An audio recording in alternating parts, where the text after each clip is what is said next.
G'day brew tubers, Daniel from Abernethy Brothers Brewing here. Today I'm going to do an unboxing, a first review of the Grainfather Overflow filter. Stick around.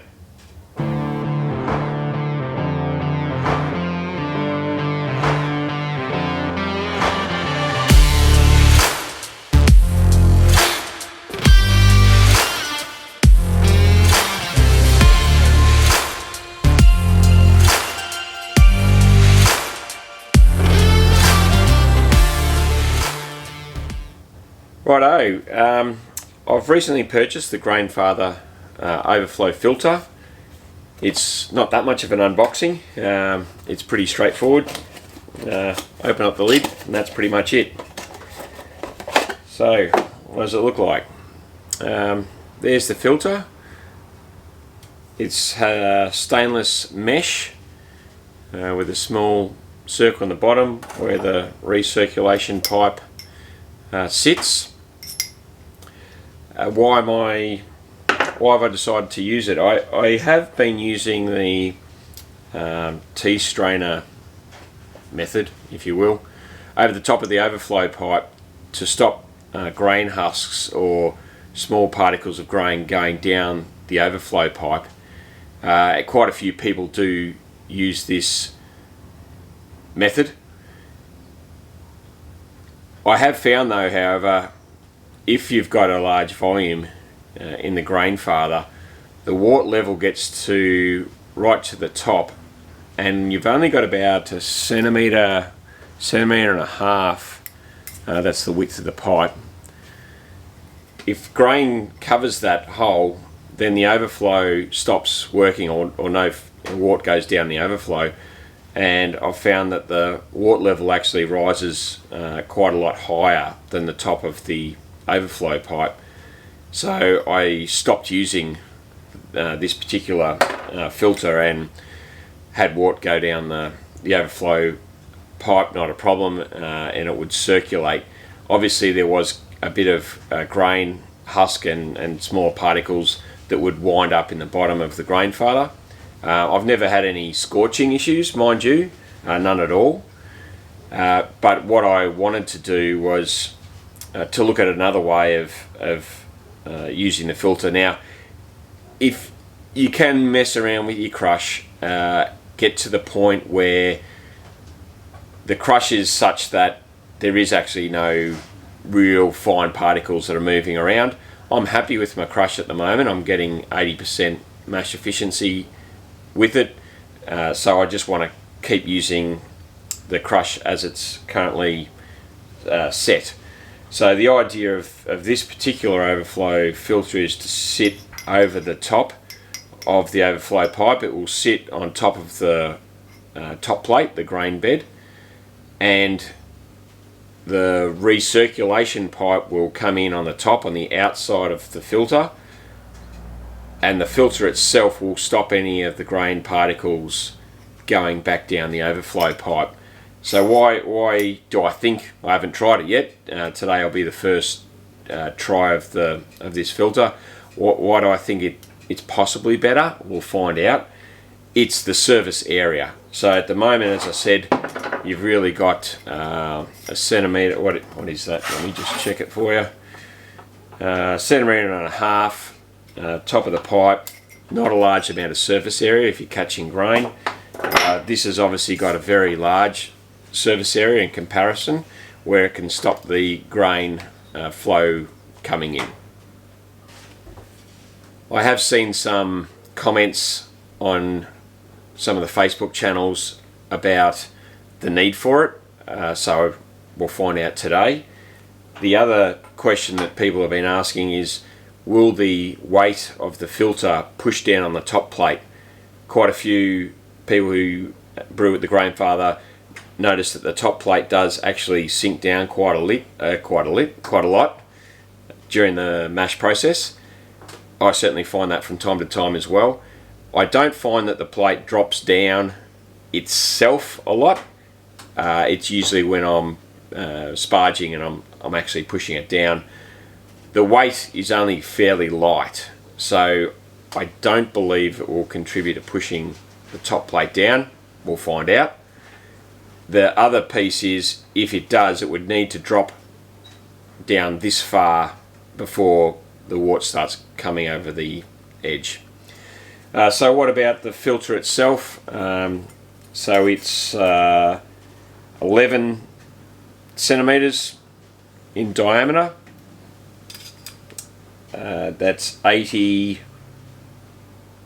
centimeters, 80 mil deep. It seems to be quite well made. I believe it's all stainless steel. 305 stainless steel with a 0.6 micron mesh and a 23 mil center hole. So I might just do a quick weight test of it. It weighs 114 grams. So let's get it in the Grainfather, mash in, check it out. Almost forgot it straight away. So the filter would go on next, and I'll push the grain stopper down. So that's really not applying too much weight directly on the grain bed. We'll hook up the lid and the recirc arm. Now the tubing needs to obviously go on the outside of the filter. So just looking at the filter now, the grain's just started going over the overflow pipe now. At this point there are no grain particles stuck on the outside of the filter. We've only just started the mash. We'll just check on it as it progresses and check it out obviously towards the end. There is a fair bit of wort going down the overflow. That doesn't worry me. Now, some people have said efficiency is impacted by the flow of water, or wort I should say, down the overflow pipe.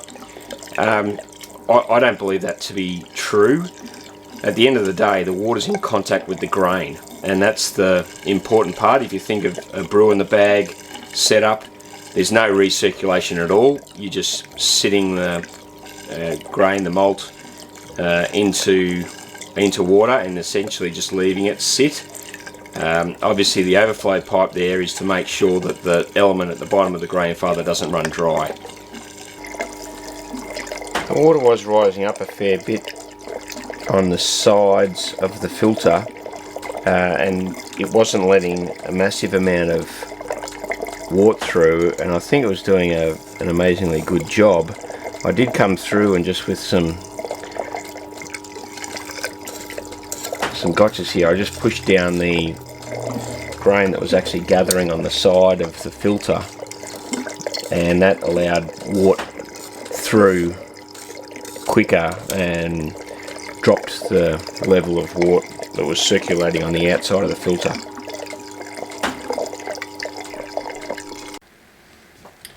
Okay, so we've finished the mash out, about to go to the sparge. You can see it's beautiful clear wort. It's obviously, I pressed the off switch on the pump about probably 15 seconds ago, 20 seconds ago or something. You can see quite a lot of grain husk and